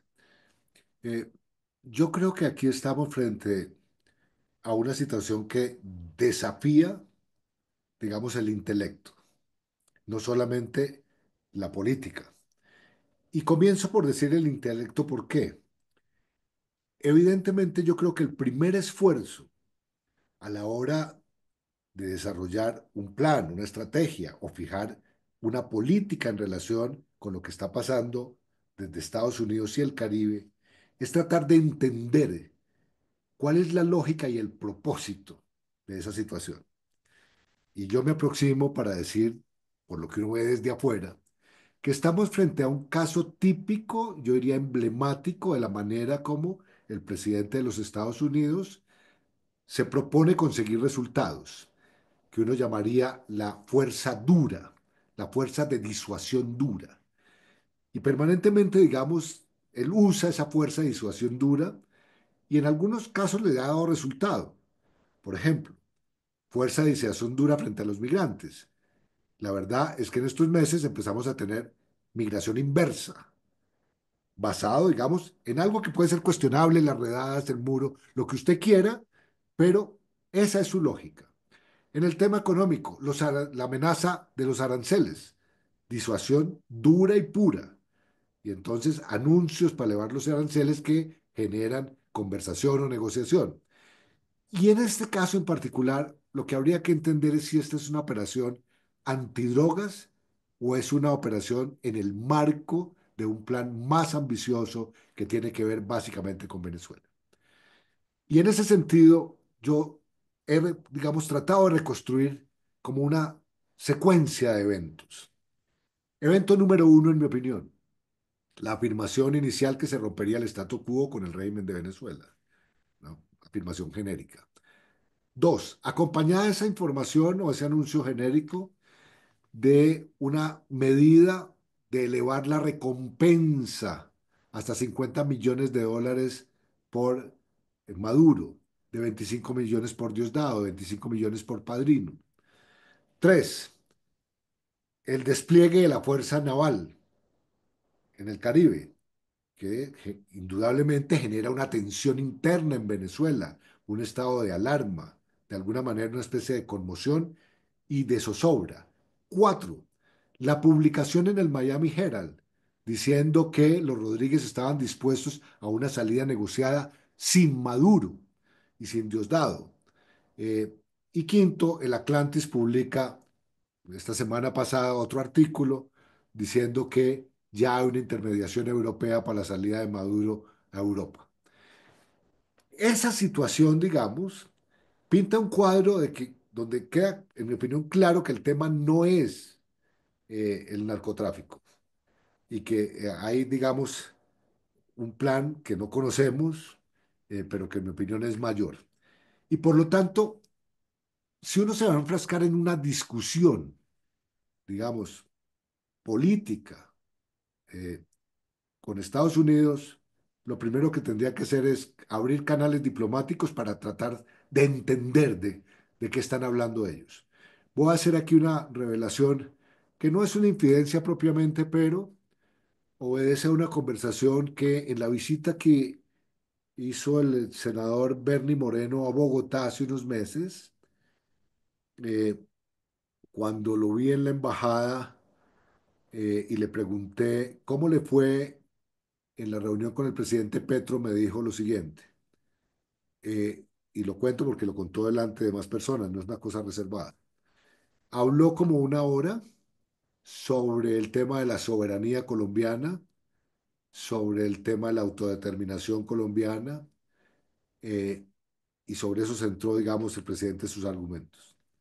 La respuesta que dice Moreno que le dio a él es: presidente, nosotros no lo vemos a usted como un dictador. Usted es un presidente elegido democráticamente. Nosotros lo miramos con ojos muy distintos a los que miramos a Maduro. Y por lo tanto, el tema del respeto a la soberanía, el respeto a su condición como presidente, está ahí y es distinto al otro. Eso, digamos, dicho en el marco de esa visita, donde además el senador anunció, como lo hizo públicamente, que los días estaban contados para Maduro en Venezuela, lo hacen pensar a uno, repito, que estamos frente a un tema mayor, pero que la controversia no puede ser que nos lleve a comprar en las mismas condiciones la pelea de Venezuela con Estados Unidos, la pelea de Venezuela con el mundo. Ahí hay que tener, digamos, un compartimento estanco que no nos arrastre a que nos asocien con el problema venezolano, como paso inicial, digo yo. Bueno, la última pregunta general, ¿cómo se imagina Colombia de aquí a 2 años? Pues, Patricia, yo ahí me puedo equivocar, pero la verdad tengo una convicción muy grande de confianza en los colombianos. Nosotros hemos estado en circunstancias muy difíciles, dramáticamente difíciles, y las hemos superado. Y en ese sentido, yo no quiero, al final, digamos, de esta conversación, dejar un mensaje ni fatalista, ni apocalíptico, ni tampoco soñador y romántico.